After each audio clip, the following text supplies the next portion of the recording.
करने वाले दोनों कौन हैं? इसलिए भयभीत ना हुआ करो। जीवन मृत्यु दोनों ईश्वर के हाथ में। मैं कब मरूंगा ये भगवान तय करेंगे, कैसे मरूंगा ये भी तय करेंगे, कहां मरूंगा ये भी तय करेंगे।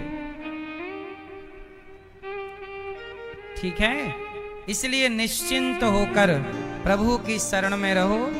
प्रहलाद जी ने कहा, पिताजी आप मुझे मार नहीं सकते। क्यों नहीं मार सकता? मेरे रक्षक भगवान है। हिरण्यकश्यप बोला, तेरा भगवान मैं हूं। हाँ पिताजी, आप पिता हैं, भगवान के तुल्य हैं, पर भगवान तो भगवान है। हिरण्यकश्यप ने प्रहलाद जी को पढ़ने के लिए भेज दिया चंडामर्क के पास। पढ़ लिख करके प्रहलाद जी आए। तब हिरण्यकश्यप ने पूछा कि बेटा ये बताओ तुमने क्या पढ़ाई की है? प्रहलाद जी बोले, पिताजी मैंने 9 बातें बढ़िया बढ़िया सीखी हैं। भक्ति कितने प्रकार की होती है? कितने? 9। भक्ति कितने प्रकार की होती है? कौन कौन सी? श्रवण, पहली भक्ति क्या? श्रवण मतलब कथा सुनो। कथा सुनना क्या है? पहली भक्ति है। दूसर रति मम कथा प्रसंगा, पहली भक्ति है कथा सुनना। दूसरी भक्ति है कथा को प्रेम से सुनना। कथा सुनना मतलब ये नहीं कि सुन रहे, नहीं, उसमें श्रद्धा हो, प्रेम। तो भगवान के प्रति क्या होना? प्रेम। तो भगवान से प्रेम करना दूसरी भक्ति है। कथा सुनना कौन सी भक्ति है? जोर से, थोड़ा जोर लगाओ मेरी माँ। कथा सुनना और दूसरी भक्ति भगवान से प्रेम करना। दूसर रति मम कथा प्रसंग, गुरुपद पंकज सेवा। सेवा तीसरी भक्ति है। माता की सेवा, पिता की सेवा, गाय की सेवा, जीव जंतुओं की सेवा, हर प्राणी की सेवा। सेवा कौन सी भक्ति है? तीसरी। इसलिए सेवा किया करो। इसलिए ये दास अनिरुद्ध न सेवा करता है, क्योंकि मुझे कन्फर्म है कि माला जपने से, भक्ति करने से पता नहीं मन भटक जाए यहाँ वहां। तो भक्ति तो ठीक है, नाम जप तो करना ही चाहिए, पर नाम जप से भी यदि कभी कई बार यदि अंत में भगवान का स्मरण ना हो पाए, तो भगवान तो ये कह के रखे हैं कि अंत में स्मरण तेरा मेरा ना कर पाए तो मैं तेरा कर लूंगा। लेकिन मुझे लगता है कि भगवान का नाम जपना भी भक्ति है, तो भगवान को खुश करने के लिए सेवा करना श्रेष्ठ भक्ति है। तो सेवा करते हुए नाम जप करिए। तो सेवा कौन सी भक्ति है? इसलिए माता की सेवा, पिता की सेवा, गुरु जी की सेवा। इसलिए दास अनिरुद्ध सेवा करता है कि मुझे सेवा के बल पर ही भगवान मिलेंगे। माताओं की सेवा, रसोई की सेवा, अखंड गौरी गोपाल में सेवाएं, तो ये सेवा भक्ति है। फिर गुरुपद पंकज सेवा तीसरी भगति अमान, चौथी भगति मम गुण गण करहि कपट तजी गान। भगवान के गुणों का गान करना निष्कपट भाव से, ये चौथी भक्ति है। कथा सुनना पहली भक्ति, भगवान से प्रेम करना दूसरी भक्ति, सेवा करना तीसरी भक्ति, और कथा भगवान का गुणगान लोगों को सुनाना, भगवान के बारे में चर्चा करना, ये कौन सी भक्ति है? जोर से। पांचवी भक्ति है मंत्र जाप मम दृढ़ विश्वासा। भगवान का नाम जपना, पर नाम में शर्त रख दी विश्वास। भगवान का नाम कैसे जपना है?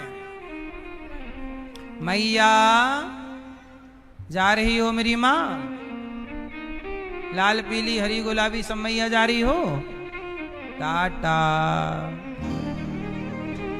जाओ। सुनो, पांचवी भक्ति क्या है? भगवान का नाम जपो, पर शर्त क्या है? जोर से। भगवान का नाम जपो, पर शर्त क्या है? आज ना समस्या क्या है जानते हो मैया? विश्वास की कमी है। मैया किसकी कमी है? किसकी कमी है? विश्वास की। किसकी कमी है?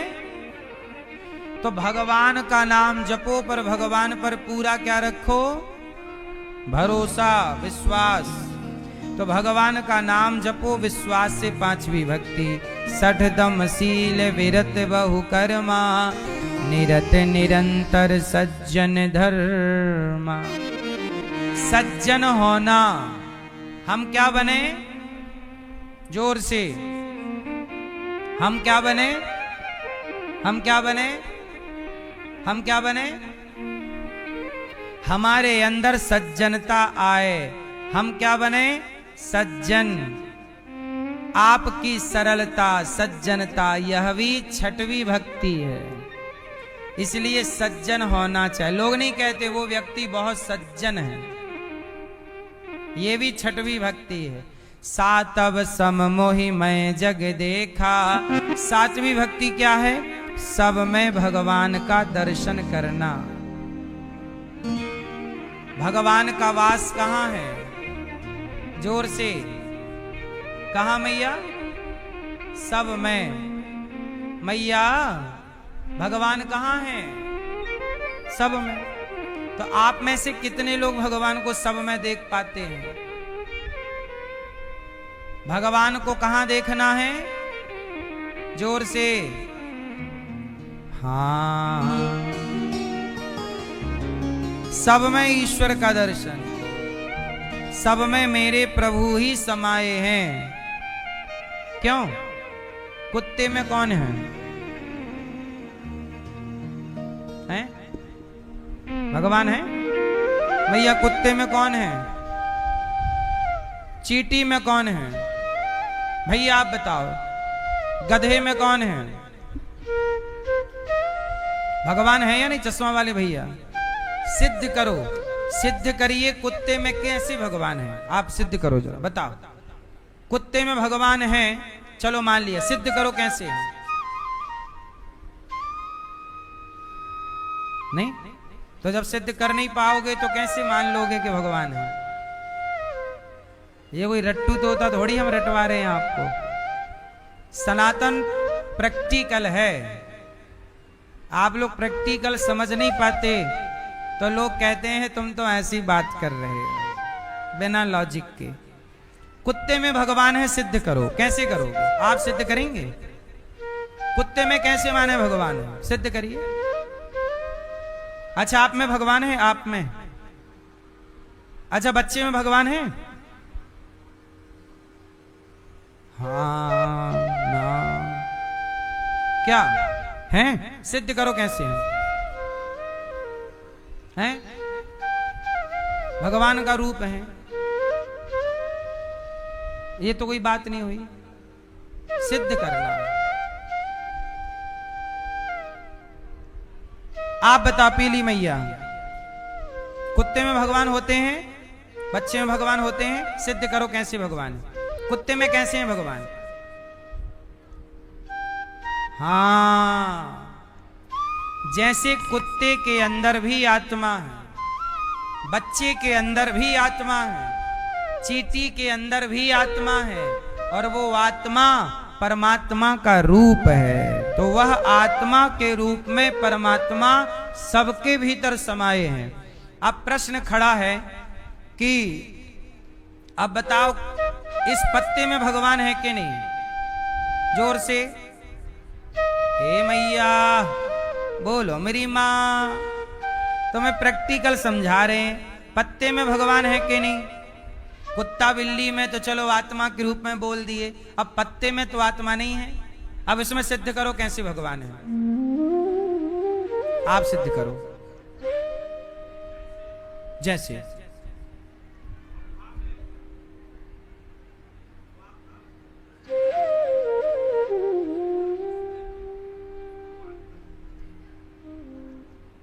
ठीक है, आप बताओ छोरा, पत्ते में भगवान है। आप लोग कहते हो ना कण कण में भगवान है, कह तो देते हो। कोई पूछे कि सिद्ध करो कि कण कण में कैसे भगवान है, कैसे सिद्ध करोगे? आज हम आपको सिद्ध करके बताएंगे। बताओ, कण कण में ईश्वर है? सिद्ध करो। इस पत्ते में कैसे भगवान है? हाँ, पेड़ का हिस्सा है, ये तो हमें भी हमने ये नहीं पूछा कि किसका हिस्सा है, ये पूछा कि इसमें भगवान है तो सिद्ध करो। प्रश्न कुछ और है, तुम बताओ कुछ और रहे हो। इसमें भगवान है, कैसे सिद्ध करोगे? हाँ भैया पानी पी लो फिर बताओ।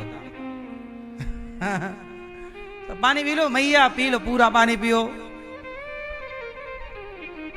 कोई दिक्कत छोड़ी है। घर का पानी, घर की खेती, हम भी घर के ही हैं, आप हमारी माँ, हम आपके बेटा। चलो बात करो, इसमें पत्ते में भगवान है? सिद्ध करो।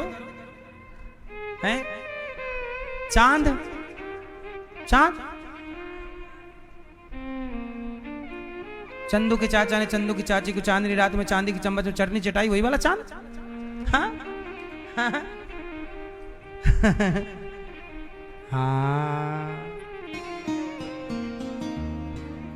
सुनो, अब हम आपको सिद्ध करके बताएंगे। बैठो बाबा। अब सिद्ध करते हैं कि कण कण में कैसे भगवान है। सुनो, अब देखो इस पत्ते में भगवान है, पर इसमें सिद्ध कैसे करेंगे? आओ, ये दास अनिरुद्ध आपको सिद्ध करके बताएगा कि इस पत्ते में, कण कण में, हर कण सृष्टि के हर कण में ईश्वर कैसे है। अब आप लोग मुझे ये बताओ कि ये जो पत्ता है, ये 5 तत्वों में से किसी एक तत्व का है। ये कितने तत्व होते हैं? आप किससे बने? ये पूरा जगत, पूरी सृष्टि किससे बनी? 5 तत्वों से। पृथ्वी, भैया बोलो, पृथ्वी, जल, वायु, अग्नि, आकाश। इन 5 तत्वों से ये पूरा संसार बना। अब ये बताओ कि इस पत्ते में कौन सा तत्व अधिक है? इसमें कौन सा तत्व है? इसमें अभी वर्तमान में 2 तत्व दिखाई ज्यादा पड़ रहे हैं तो सारे तत्व, पर इसमें पहला तत्व है पृथ्वी तत्व, क्योंकि पृथ्वी का एक सड़ करके पृथ्वी का हिस्सा मिट्टी हो जाएगा, तो पृथ्वी तत्व। इसमें जल भी है, इसको निचोड़ा जाए तो जल निकलेगा, तो जल तत्व भी है। और इसको सुखाया जाएगा तो इसमें, या गीला भी, इसमें अग्नि तत्व भी है, जला दो जल जाएगा।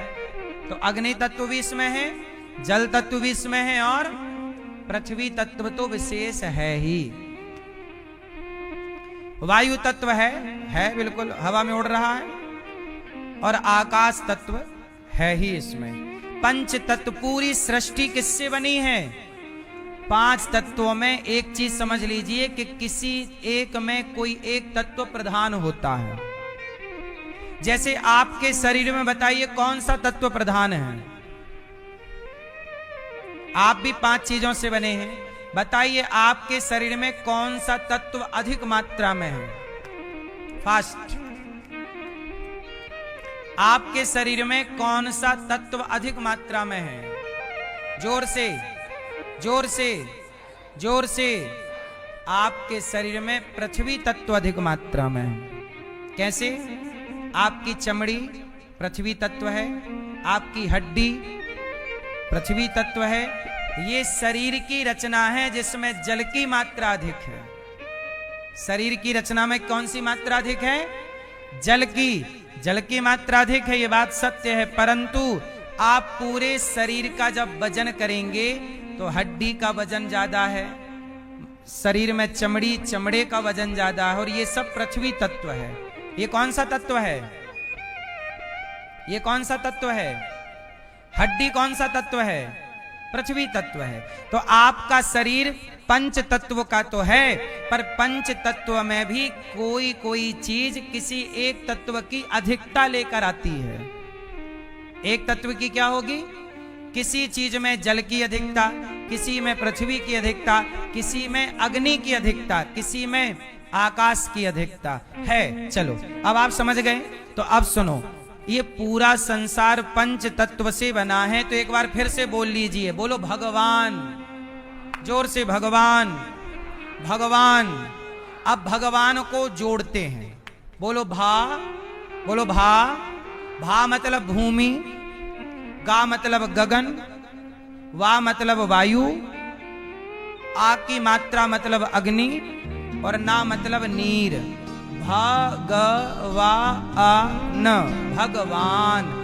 जब भगवान लिखोगे तो मात्रा सहित कितना हो जाएगा? 5। भगवान। भा मतलब भूमि, गा मतलब गगन, वा मतलब वायु, आ मतलब अग्नि, ना मतलब नीर। ये पूरा प्रकृति पंच तत्व की बनी है और पंच महाभूत पंच तत्व ही भगवान हैं। पंच तत्व क्या है? भगवान का ही स्वरूप है। तो अब बताओ इस पत्ते में भगवान है कि नहीं? तत्व रूप में। कौन सा तत्व? इसमें जल है तो जल के रूप में इसमें ईश्वर की सत्ता है।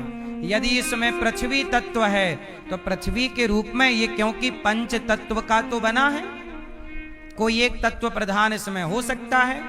तो एक तत्व जो प्रधान है उसे आप ईश्वर मान लीजिए। तो इसमें मुख्य तत्व है पृथ्वी तत्व। इसमें मुख्य तत्व क्या है? जोर से। तो ये पृथ्वी तत्व है, इसका मतलब इस तत्व में तत्व ही ईश्वर है। पंच तत्व पृथ्वी जल वायु अग्नि, पृथ्वी के रूप में ईश्वर, जल के रूप में ईश्वर, अग्नि के रूप में ईश्वर, आकाश के रूप में ईश्वर। तो ये कण कण में किसकी व्यापकता हो गई? हर चीज तत्व पंच तत्व से बनी और पंच तत्व भगवान का स्वरूप है। इसलिए कण कण में कहा जाता है ईश्वर है। ये सिद्ध हो गया कि इस कण में ईश्वर है। हो गया? बोलो हाँ कि ना। क्या सिद्ध हो गया? आप में क्या सिद्ध हो गया? क्या हो गया? ये सिद्ध हो गया कि इस कण में ईश्वर है तत्व के रूप में, पंच तत्व के रूप में। भैया समझ में आई? तो सब में भगवान है। जरा अब सिद्ध करो इसमें ईश्वर कैसे है? तत्व के रूप में, पंच तत्व। भगवान पंच तत्व को जोड़ा तो बना भगवान।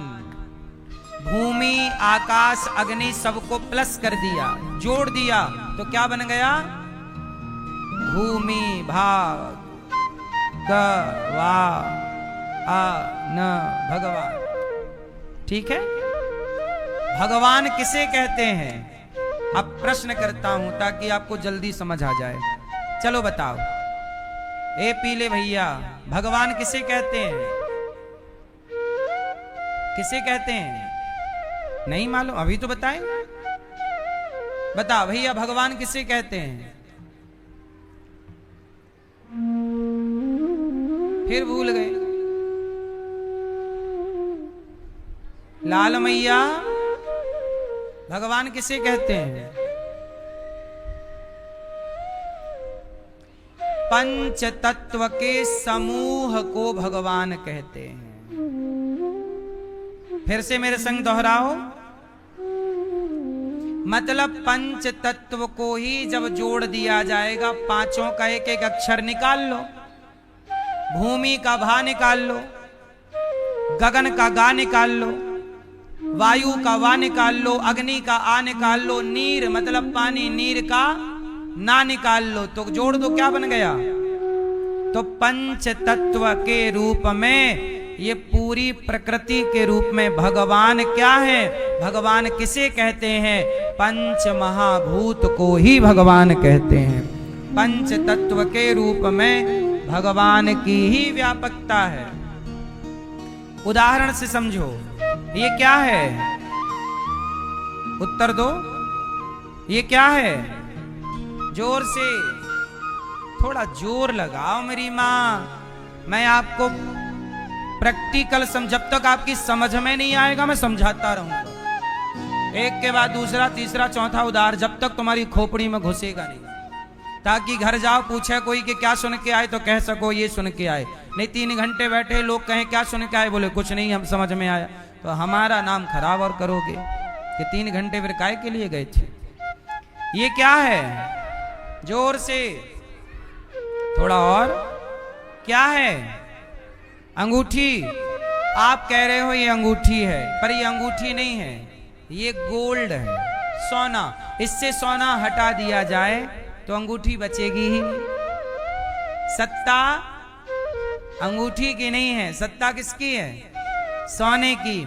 ऐसे ही जैसे सोने के एक आकार को आप अंगूठी कहते हैं, सोने के एक आकार को आप झुमका कहते हैं, सोने के एक आकार को आप मंगलसूत्र कहते हैं, इसी प्रकार चींटी, हाथी, कुत्ता, बिल्ली, कण कण, जैसे हर आभूषण में सोना ही सोना समाया है, ऐसे कण कण में भगवान ही भगवान समाये हुए हैं। जैसे आभूषण में सोने के अतिरिक्त कुछ नहीं है। घड़े में माटी है कि माटी में घड़ा है? घड़े में माटी है कि माटी में घड़ा है? घड़ा है कि माटी है? क्या दोनों में क्या है? माटी शेष, माटी सत्य है कि घड़ा सत्य है? क्या सत्य है? घड़ा है ही नहीं। क्या नहीं है? घड़ा नहीं है, पर दिखता कौन है? भाई साहब एक घड़ा दे दो, बोला यही जाएगा, भाई साहब एक घड़ा दे दो, पर घड़े में घड़ा नहीं होता। जिसे आप खरीद के लाते हो वो माटी है, बोलो हाँ, लेकिन उसे व्यवहार में माटी नहीं बोला जाएगा, उसे बोला जाएगा ये घड़ा है, पर है वो माटी। जैसे घड़े में घड़ा नहीं, माटी ही माटी है, ऐसे अनिरुद्धाचार्य में, आप में, कुत्ता में, बिल्ली में, कुत्ते में कुत्ता नहीं है, बस भगवान ही भगवान है। बिल्ली में बस बिल्ली नहीं है, भगवान ही भगवान है। आप में बस आप नहीं है, भगवान। जैसे घड़े में घड़ा नहीं है, क्या ही क्या है? मिट्टी ही मिट्टी है घड़े में, ऐसे हर जीव में भगवान ही है। भगवान के सिवा आपकी अपनी कोई सत्ता थोड़ी है। तो कण कण में कौन है? आप कौन हैं? आपके माता कौन, पिता कौन, बच्चे कौन? इसलिए कहता हूं सब भगवान ही है, इसलिए बेवजह ना लड़ा कर। अब एक प्रश्न ये खड़ा हुआ कि जब आप में भगवान, हम में भगवान, इनमें भगवान, तो फिर लोग लड़ते क्यों हैं? मारा पीटी क्यों करते हैं? खूना खराबा क्यों करते हैं? खून खराबा जब सब में ईश्वर है, तो जब आपके अंदर भगवान है तो भगवान तो समझदार होते हैं, वो लड़ते तो है नहीं। क्यों? भगवान यदि सबके अंदर हैं तो जिसने बलात्कार किया उसके अंदर भी तो भगवान थे, तो फिर बलात्कार क्यों किया उसने? अब ये सवाल खड़ा हो गया। चोर ने चोरी की, उसके अंदर भी भगवान थे, क्योंकि सब में यदि ईश्वर है तो चोर में भी तो भगवान है, बलात्कारी में भी तो भगवान है, क्योंकि सब में आप कह रहे हैं कि ईश्वर है, तो सब में भगवान। तो प्रश्न ये खड़ा हुआ कि जब सब में भगवान है तो इंसान इंसान का खून क्यों पी जाता है? खून का प्यासा क्यों हो जाता है? झगड़ा क्यों करता है?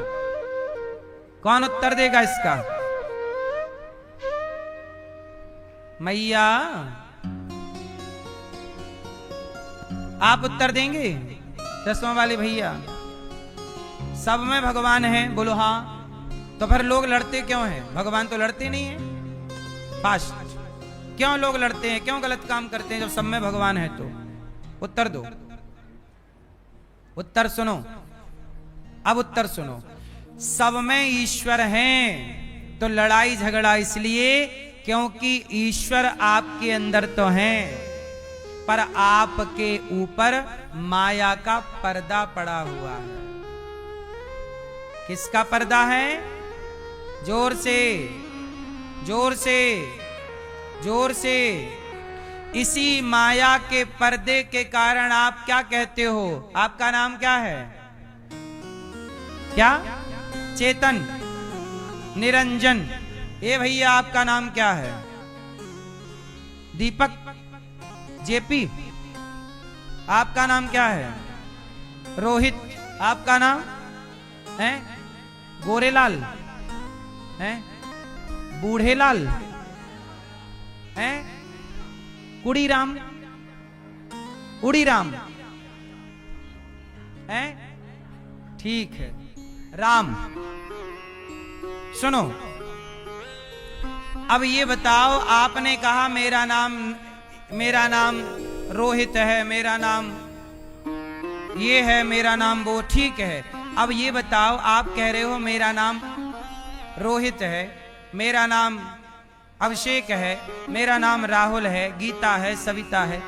अब ये बताओ, आप ईश्वर के अंश हो, आप कौन हो? लेकिन आप नाम क्या बता रहे हो?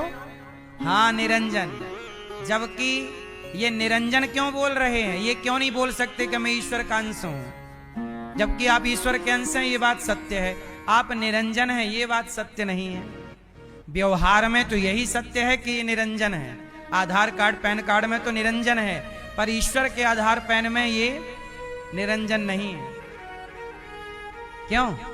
जैसे व्यवहार में तो घड़ा है, पर वास्तविक में घड़ा मिट्टी है, ऐसे ही व्यवहार में निरंजन है, वास्तविक में निरंजन।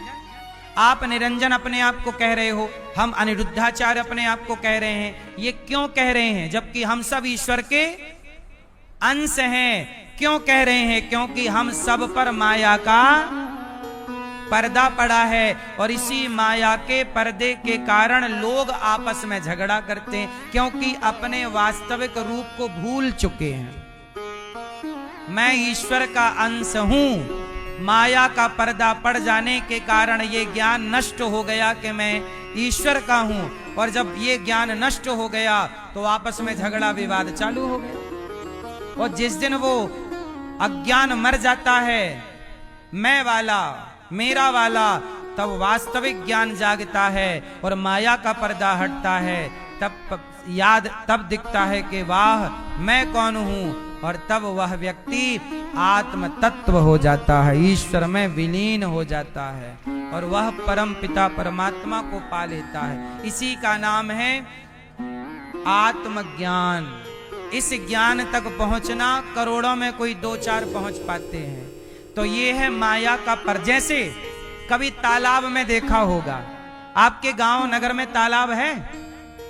बोलो हाँ। तालाब में ऊपर चोई जम जाती है, हरी हरी क्या जम जाती है? काई कहते हैं उसे। काई तो किनारे जमती है, उसे काई कहते हैं। जो ऊपर से घेर ले उसे चोई कहते हैं हमारे यहाँ। आपके यहाँ क्या कहते हैं?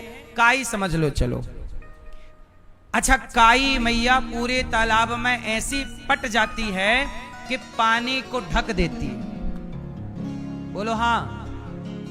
और पूरा तालाब कैसा दिखता है? वो हरा। पूरा तालाब किस कलर का? हरा।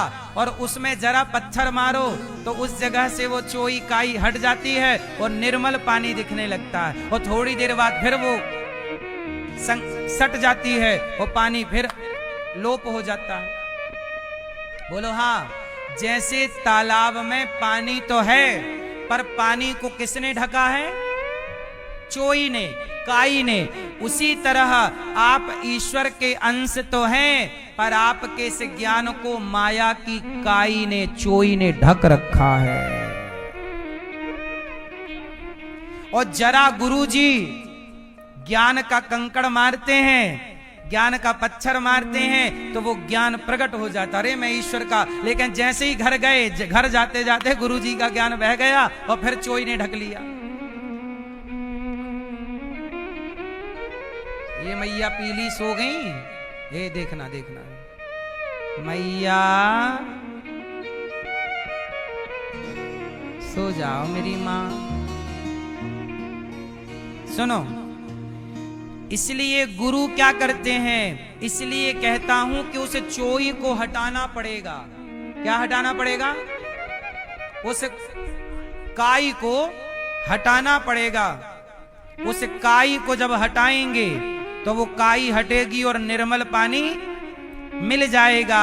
ऐसे ही जब भगवान की शरण में जाओगे तो भगवान की कृपा होगी, तो कृपा जब होगी तो माया हटेगी, और माया की काई हटेगी तो आपका निर्मल ज्ञान प्रकट हो जाएगा, और वही ज्ञान आपको परमात्मा का बोध कराएगा, ईश्वर से मिलाएगा, आगे का सारा काम क्लियर है। माया को हटाना है, इसलिए कहते हैं माया बड़ी प्रबल है, माया घेर लेती है, और ऐसी घेरती है कि यथा अब पानी, पूरे तालाब में पानी ज्यादा है, काई कम है, पर काई ने पानी को ऐसे ढका कि काई ही काई दिखती है, पानी दिखता ही नहीं।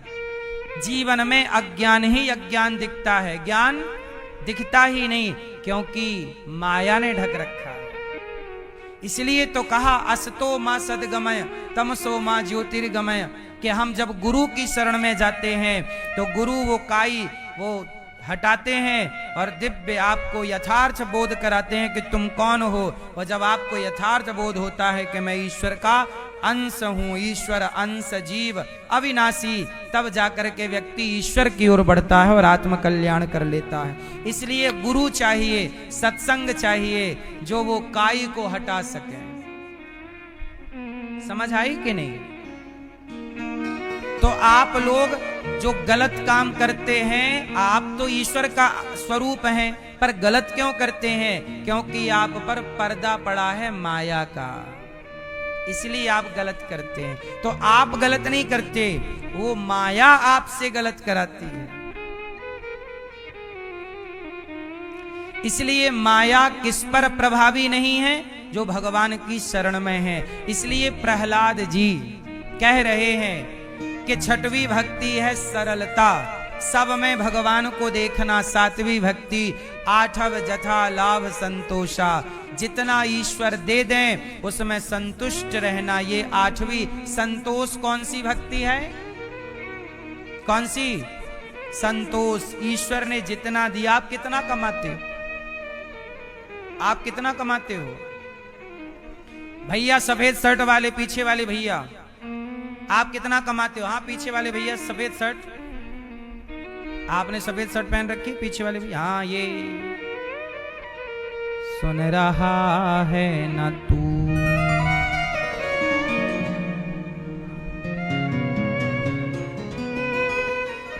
नहीं सुन रहा है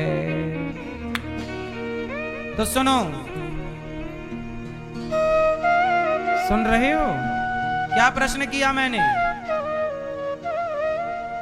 क्या प्रश्न किया था इनसे? कितना पैसे कमाते हो? कमाते हो? हाँ, अच्छा है, कमाना चाहिए, खूब पैसा कमाना चाहिए। अच्छा, जितना कमाते हो उसमें संतोष है, संतुष्टि है? हाँ, जितना कमाते हो अच्छा है, और कमाओ और मेहनत करो, पर जितना आ रहा है उसमें संतोष रखना चाहिए।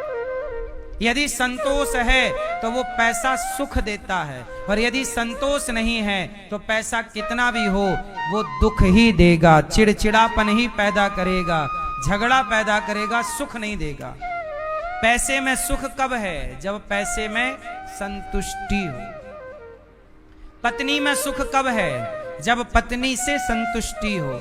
पति में सुख कब है? जब पति में संतुष्टि हो। पुत्र में सुख कब है? जब पुत्र में संतुष्टि हो। अब आपकी पत्नी से आप संतुष्ट ही नहीं है, आपको लगता है ये तो सांवली है, ये तो काली है, ये तो मोटी है, ये तो पतली है, ये तो लंबी है, ये तो ठिनगी है। जैसी है उसमें आपको संतोष करना होगा, तब सुख मिलेगा। और यदि मन में संतुष्टि नहीं है तो आप, रावण की पत्नी सबसे सुंदर थी मंदोदरी। मंदोदरी इतनी सुंदर थी कि जितनी सुंदर माता पार्वती थी। पार्वती जी जितनी सुंदर हैं, मां पार्वती, इतनी सुंदर कौन है? माता मंदोदरी। इतनी सुंदर नारी है। और मंदोदरी का गुण देखिए कि मंदोदरी कभी बूढ़ी नहीं होती, मंदोदरी सदा जवान रहती है। और मंदोदरी जब चाहे अपने को कुंवारी कर लेती है। कुंवारी, वो कुंवारी 16 साल की लड़की की तरह रहती है। बुढ़ी नहीं होती, सुंदर जवान ऐसी मंदोदरी, लेकिन ऐसी पत्नी पाकर भी रावण संतुष्ट होता तो ये लंका काहे को जलती है? अपनी पत्नी से संतुष्ट नहीं है। इसलिए कहता हूं, अपनी पत्नी से, पति से, पुत्र से, पैसे से, जो ईश्वर ने दे रखा है उसमें क्या रखो? संतोष। क्या रखेंगे? जहां संतोष है वहां सुख है, और जहां संतोष नहीं है वहां सुख। समझ में आ रही है कि नहीं? इसलिए जितना कमाते हो ना भैया, उतना कमाओ और मेहनत करो, पर जो है, जितना बड़ा घर आपका, जितनी बड़ी गाड़ी, दूसरों की गाड़ी देखकर परेशान ना हुआ करो। जो आपकी गाड़ी है वो बहुत अच्छी है, जो आपका घर है वो बहुत अच्छा है, आपको अपने में संतुष्ट रहना है। हमारे पास साइकिल है, हम साइकिल में खुश हैं। आपके पास मोटरसाइकिल है, भगवान करे आपके पास और हो, कार है। हमारे पास जो ईश्वर ने हमें जिस योग्य समझा है वो दिया है। क्यों जी? इस संसार में भांति भांति के लोग हैं या नहीं? तरह तरह के लोग हैं ना। कोई अमीर है, कोई गरीब है, कोई बहुत अमीर है, कोई बहुत गरीब है, कोई देख पाता है, कोई नहीं देख पाता, कोई चल पाता है, कोई नहीं चल पाता, कोई सुन पाता है, कोई नहीं सुन पाता। और सब तरह के लोगों को आप जानते हैं। इसलिए आप जैसे हैं बहुत अच्छे हैं। क्यों? ये बात सही है कि गलत है? तो आठवीं भक्ति क्या है ये प्रहलाद जी बता रहे हैं। और नौवीं भक्ति है, आठवीं संतोष और नौवीं नवम सरल सब सन छलहीन छलहीना मम भरोस ही हर्ष नदीना। भगवान की नौवीं भक्ति क्या है? नौवीं भक्ति है भगवान पे भरोसा। क्या करोगे भगवान पे? मैया क्या करेंगे? भगवान पर भरोसा करेंगे। कैसा? पूरा, पूर्ण समर्पण भगवान पर। चाहे भगवान मार दें, चाहे तो डुबा दें, चाहे जो करें, हमारा भरोसा कम नहीं होगा। चाहे आप देखो, भगवान की मर्जी है कि मैं यहां बैठूं, ये दास यहां बैठता है। भगवान की मर्जी है, जहां ये दास अनिरुद्ध मुझे प्रभु जहां भेजते हैं मैं वहां चला जाता हूं। और जहां भी जाता हूं अपनी मर्जी से नहीं, जो कुछ भी करता हूं मर्जी से नहीं, सारी इच्छाएं प्रभु की मान करके, प्रभु आप इस शरीर से ये करा रहे हो, ये आपकी मर्जी है, मैं कुछ भी नहीं करता, भगवान मेरे से कराते हैं। अच्छा, आप कुछ करते हो? गौरी गोपाल आश्रम में वृद्ध माओं की सेवा हो रही है, बताओ मैं कर रहा हूं कि भगवान मेरे से करवा रहे हैं? गौरी गोपाल आश्रम में 30,000 लोग पर डे भोजन करते हैं। बताइए ये किसी के करने के बस का है? 30,000 लोग रोज कोई कैसे खिला सकता है? ये मैं कर नहीं रहा, भगवान मेरे से। आप कुछ करते नहीं हैं, भगवान आपसे और हमसे कुछ काम ना मैया भाग्य से नहीं होता। कुछ काम मेहनत से, मेहनत जरूरी है, भाग्य अच्छा है, पर कुछ काम कृपा से ही होते हैं। कुछ काम किससे होते हैं? हाँ, इसलिए आप कभी इस बात का घमंड मत पाल लीजिएगा कि मैंने ये किया। आपने कुछ नहीं किया, प्रभु ने आपसे ये काम। आपने किसी को रोटी खिला दी भूखे को, तो ये घमंड मत करना कि मैंने खिला दी, मैं ना खिलाता तो ये तो मर जाता। नहीं, तुमने नहीं खिलाया, भगवान ने उसका पेट भरना था तो तुम्हारे द्वारा, तुम्हारे माध्यम से पेट भरवा दिया है। भरना तो था ही, तुम ना सही दूसरा सही। ईश्वर किसी को निमित्त बनाते। जैसे सीता मां की खोज किसने की? जोर से किसने की? ओ मोबाइल वाले भैया, मोबाइल पे सर्च करने लग गए क्या कि सीता मां की खोज किसने की? सीता मां की खोज किसने की? हनुमान जी ने। अच्छा ये बताओ, सीता मां की खोज हनुमान जी ने की, यदि हनुमान जी ने ना की होती सीता मां की खोज तो सीता जी तो मिलती ही नहीं ना। क्यों? सीता जी की खोज हनुमान जी ने ना की होती तो सीता जी मिलती कि ना मिलती? जोर से, थोड़ा जोर लगा के, मिलती कि ना मिलती? हाँ, सीता जी की खोज हनुमान जी ने की। यदि हनुमान जी ना करते तो राम जी अंगद जी से करवा लेते, अंगद जी ना करते जामवंत जी। अरे राम का हाथ जिसके सिर पे रख जाता वो हनुमान हो जाता। समझ आ रही है? तो आप कभी इस बात का घमंड ना पाल लेना कि मैंने किया, मैंने किया। मैं कुछ नहीं करता, ये कृपा मानो कि भगवान ने आपको इस कार्य के लिए चुना है। जैसे हनुमान जी को चुन लिया, और चुन लिया तो अंगूठी किसको दी? राम जी ने। अब सीता मां की खोज में गए कितने लोग थे?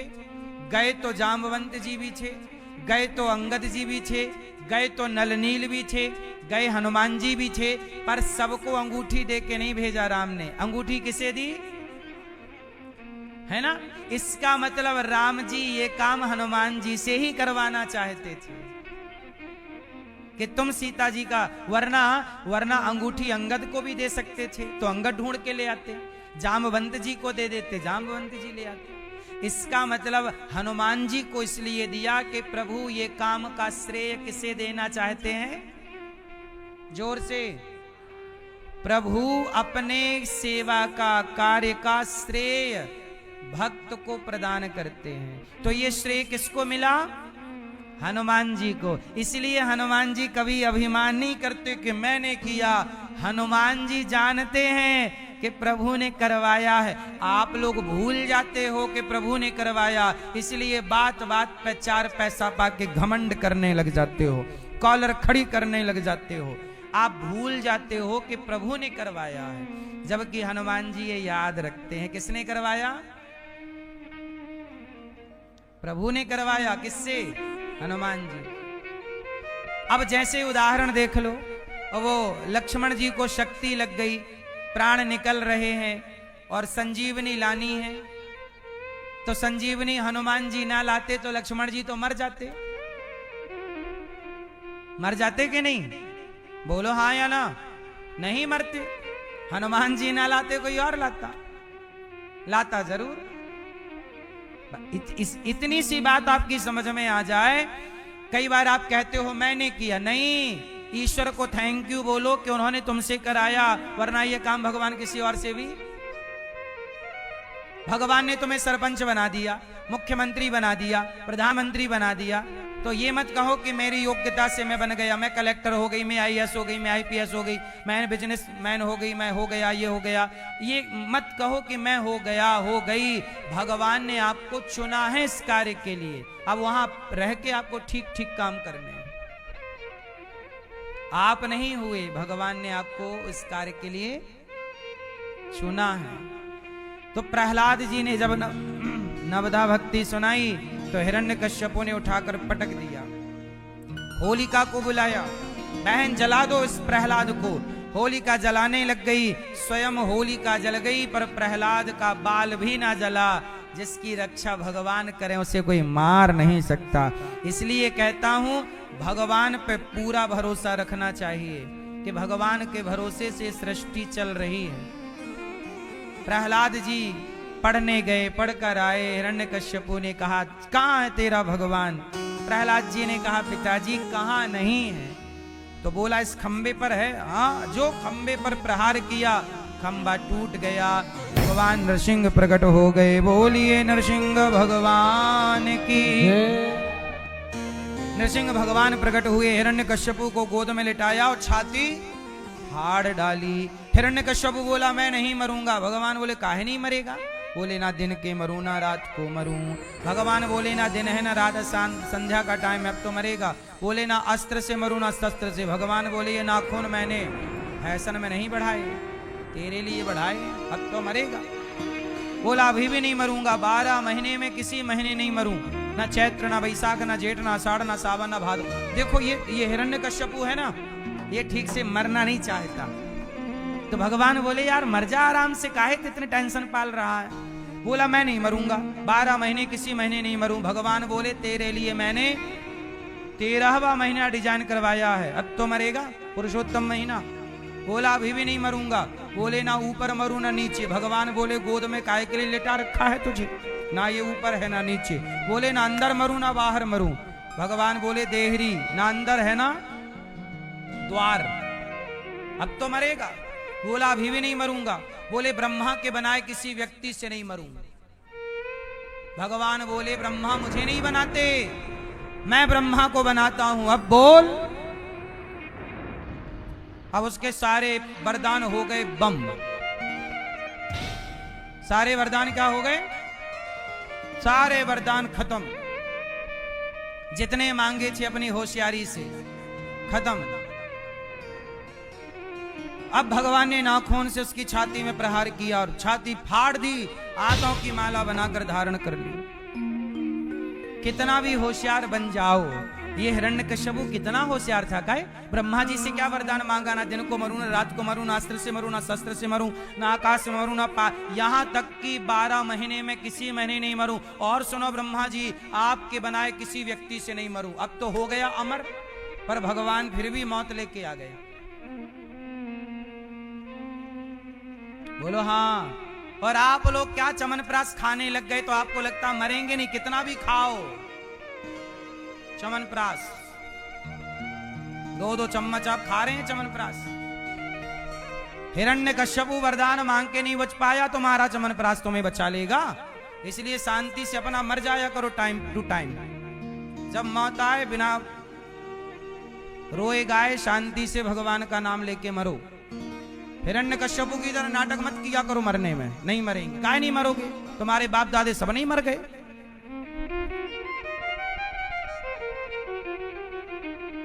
सब मर गए कि नहीं? बोलो हाँ। तो अपने को नहीं मरना पड़ेगा, इसलिए मरना तो पड़ेगा। इसलिए देखो, आंखें बंद कर लेने से खतरा टल नहीं जाता। शुतुरमुर्ग होता है। कौन होता है? शुतुरमुर्ग के बारे में सुना है? कैसा होता है वो? जब उसके पास कोई खतरा आता है ना, तो वो रेत में अपना मुंह डाल लेता है और फिर उसकी आंखें रेत के अंदर चली जाती हैं, तो उसे लगता है अब तो हमें दिख नहीं रहा है, खतरा टल गया। तो तुझे नहीं दिख रहा है, इससे खतरा नहीं टलता। तेरे आंखें बंद कर लेने से खतरा टला नहीं। आप मानो ना मानो, मौत सबके सिर पर नाच रही है। किसी की भी मौत कभी भी अटैक कर सकती है। तो मौत पहले आएगी कि कृष्ण पहले आएंगे, ये शर्त है अपनी। प्रभु अब आप बताओ कि पहले आप आओगे कि मौत आएगी। इसलिए प्रभु को पुकारते रहो। आज नहीं सुने, कल नहीं सुने, परसों नहीं सुने, राम राम रटते रहो जब तक घट में प्राण। कभी तो दीन दयाल के भनक पड़ेगी कान, कभी तो सुनाई पड़ेगा ना परमात्मा को कि कोई पुकार रहा।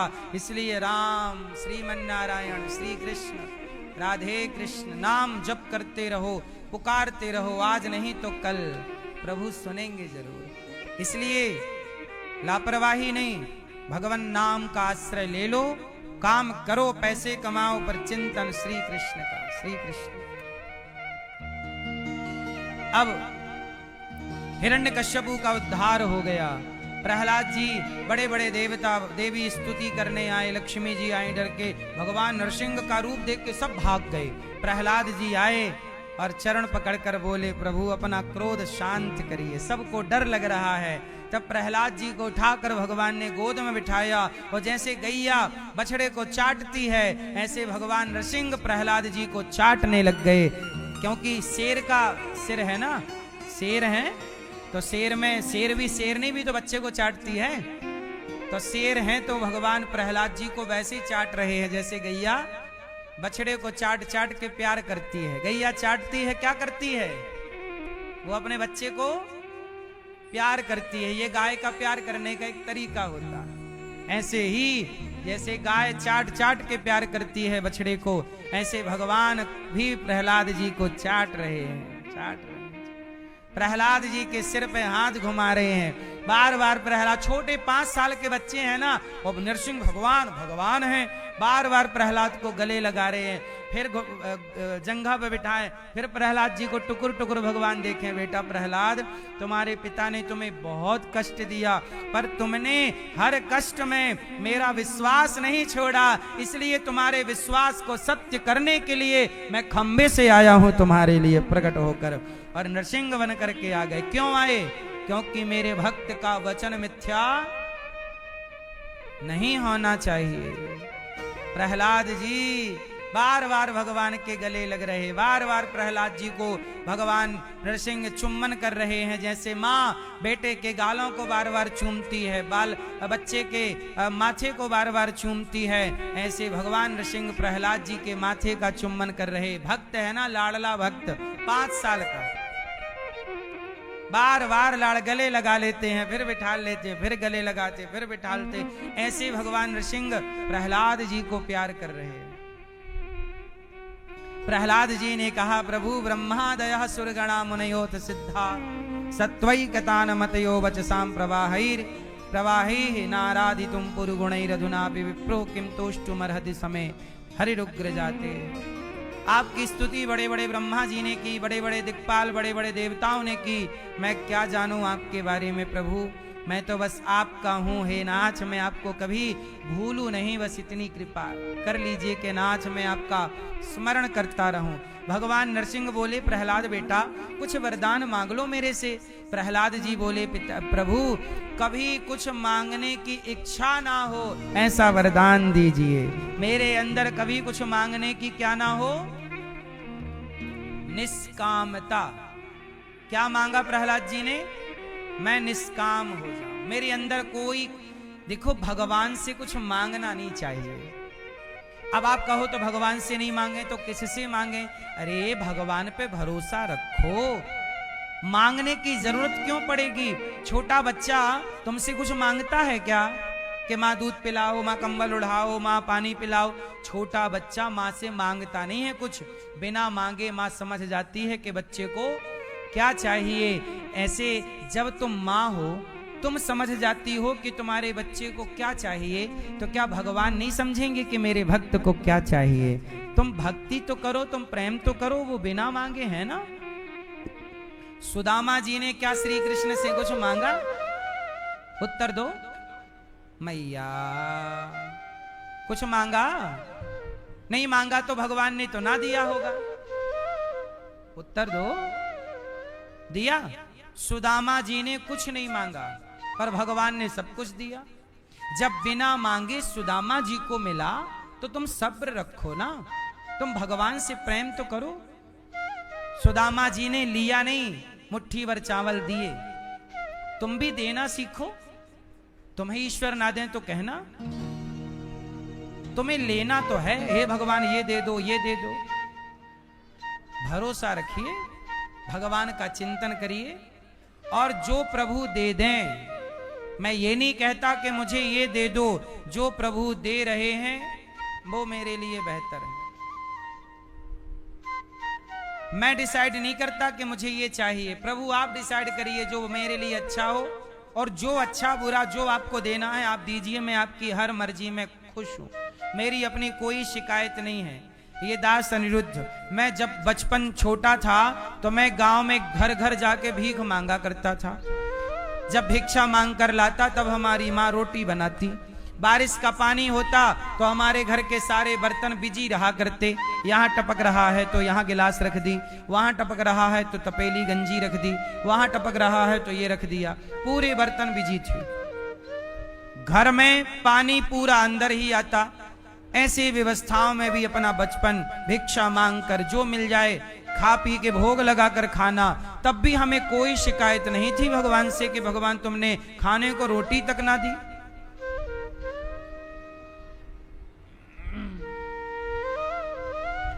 शिकायत तब भी नहीं थी। तब भी हम लोग सोचिए, हम भीख मांग कर लाते थे, और जो लाते भीख मांग कर तो जो बनाती हमारी माँ वो सबसे पहले भगवान को भोग लगाते थे। मंदिर था, हम लोग मंदिर में, गांव में एक मंदिर के पुजारी थे। हमारे पिताजी पूजा करते थे। तो जो भोग आता, मतलब भिक्षा मांगकर जो मिलता, पहले भगवान को खिलाते और भगवान को खिलाकर फिर खाते। और तब भी शिकायत नहीं थी कि तुमने ये हाल दिया कि भीख मांगना पड़ रहा है। बचपन में मैं कपड़े पहनता था, पैंट पहनता था तो पूरा पैंट पीछे से फट चुका होता था, चड्डी दिखती थी पूरी, 2 छेद हो जाते पीछे बड़े बड़े। ऐसे कपड़े जब पिताजी को दिखाएं कि देख लो ये पूरा फट गया, तब पिताजी दूसरा पैंट सिलाने के बारे में सोचते। 1 साल में 1 कपड़ा मुझे मिलता था, 1 शर्ट और 1 पैंट, वो भी जब तक पूरा फट ना जाए तब तक पिताजी दूसरा नहीं दिलाते थे। आजकल तो आप लोगों के पास 3-4 जोड़ी कपड़े एक्स्ट्रा होते हैं, हमारे पास कभी नहीं होते थे। ऐसे बचपन गुजरा है। आप लोग जीन्स पहनते हैं ना, जीन्स का पैंट, हमारे गांव के बहुत सारे लड़के जीन्स पहनते थे। मैंने अपने पूरे जीवन में, पिताजी ने मुझे कभी जीन्स दिलाया ही नहीं। जब इच्छाएं थी तब था ही नहीं, औकात ही नहीं थी जीन्स खरीदने की। हमारी मौसी शहर में रहा करती थी, वो कभी कभी आती थी तो हमारा एक बड़ा भाई है मौसी का लड़का, उसके रिजेक्ट वाले कपड़े मौसी ले आया करती थी, तो फिर वो पहन के बहुत खुश हुआ करते थे कि चलो कपड़े आ गए। ऐसे हाल में भी हमने अपना जीवन गुजारा है। ऐसी स्थिति आपकी शायद ना हो, भगवान करे ना ही हो, किसी की ना हो, लेकिन इस हाल में भी हम रहे, तब भी शिकायत नहीं थी। और आज आपके सामने बैठ के कथा सुना रहे हैं, आज वृद्ध माओं की सेवा कर रहे हैं, हजारों भक्त भोजन कर रहे, प्रभु ये सब कार्य करा रहे। आज भी हमारी कोई शिकायत गिला शिकवा नहीं है। हमने कुछ भी नहीं किया, भगवान ने जो जो कराया, जो जो दिखाया, जैसा समय दिखाया, बस हर हाल में हम भगवान की शरण में रहे। बस किसकी शरण में रहे? प्रभु आपके हैं, अब जैसे आपका मन हो रखो। अब ये सावन आने वाला है, आषाढ़ चल रहा है, अब सावन आएगा। 2001 की घटना होगी, 2001 या 2002, मुझे याद है। उस समय मैं बहुत छोटा था, सावन का वो महीना था, और हम जिस मंदिर के पुजारी थे, उस मंदिर के मालिक ने कह दिया कि मंदिर खाली करो।